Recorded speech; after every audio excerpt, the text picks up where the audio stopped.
Hi everyone, my name is Melody. Welcome to my channel. Today I have a video idea that just poof came to mind and I'm sitting down to film it right away. And that is, I thought I would share my top 3 pieces of advice for marriage longevity. And I asked Chandler, my husband, if he would do the same, and we're not going to know what each other's is. So we will be celebrating 23 years married this coming October. And we've been together since I was 17 and he was 20, and we had every reason in the book to not still be together, and yet here we are. So I'm going to go for my top 3 pieces of advice. Number 1 is, don't think of the wedding as the finish line. Everything before was just the staging area. Once you get to the wedding and you're actually married, that's when it starts. That's when the work begins. Don't start neglecting the work that you have to put into any interpersonal relationship if it's going to last. Make sure that you continue to pursue each other. That's so important because marriage takes a lot of work, and if you're not willing to put in the work, it's either not going to last or you're going to be miserable. Number 2 is to be intentional. So be intentional to spend time together. Especially for Chandler and I. Both of us have our number 1 love language as quality time. So unlike other couples, from what I hear, you kind of get sick of each other after a while. We're the opposite. Like, once we spend a lot of time together, we go through withdrawal from each other if we're not together after that. So we get along better when we're spending more time together. So every other Friday, we make sure that, and we alternate planning this. We choose takeout food and a movie that we're going to watch. And we do this very intentionally. It started once the pandemic started because we couldn't get out. Not that we were going out much before that anyway, but we alternate choosing. I like to theme the food with the movie. And the reason why we do this is, well, obviously to spend time together, but oftentimes we'll find ourselves like, let's watch a movie. We spend so much time trying to decide what movie to watch that sometimes it's like almost bedtime by the time we pick our movie. So one of us thinks of it ahead of time. And that way we're making sure that we're also alternating movie tastes for each other, because we have a lot of overlap, but we also have types of movies that the other one doesn't like. And then same with food. We get to make sure that, we are aware of the other one's taste. So like, he's not going to choose, I don't eat ground meat except unless it's a burger. So he's not going to choose like spaghetti with meat sauce for us to eat because I wouldn't eat it. But otherwise he'll choose like Jersey Mike's. He loves Jersey Mike's. I like it a lot, but it's not, my favorite of all. So he gets to choose that and the movie, and then the next time it's my choice. So number 2, be intentional. And number 3 is, don't give up on yourself. This to me is so important because I want to be somebody that he wants to be with. So if I give up on myself, whether it's my appearance, whether it's striving for more in life, or whatever it is, I'm always striving to be a better person. And a huge part of why I do that is for him, because I want him to want to come home to me. That might sound extreme, or it might sound super simple.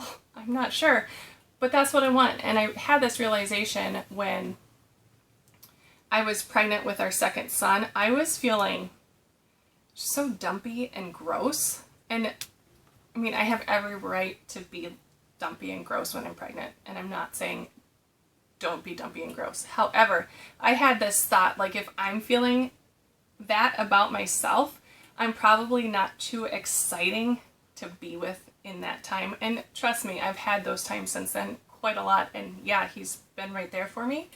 But it's in that moment that I realized I'm going to continue to put an effort into my appearance and in an effort to, into my education, formal and informal, and into just my ambitions in life, because the less I give up on myself, the better person I am for him. So that's going to be my number 3. So my number 1 is to continue to pursue each other, never give up pursuing each other.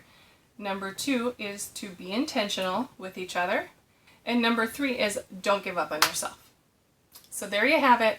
I am so curious to know what he is going to say. Thanks for watching. Bye. Hello. So I guess I am giving my 3 tips for a successful long marriage. I've read a bunch of those magazines and those articles and tips from people that have been married 50 years. Here's my input. Marriage is difficult. It has nothing to do with the person you're married to or even yourself. It's just a matter of you've got 2 people that sometimes want different things at different times or whatever. So it's tough. So here's my first bit of advice. I think you need to understand that people are going to change over the course of a marriage. So the same person you met, in like our case when you're a teenager, aren't the same person that you marry, that they will be 10, 15 years down the road. People change as they get older. So not saying you need to date them, but you need to roll with them and grow with them. So there's a quote I like, soulmates aren't, you don't meet your soulmate, you grow with your soulmate and you learn about your soulmate. That's how you become soulmates. It's not an instant thing. That's my belief.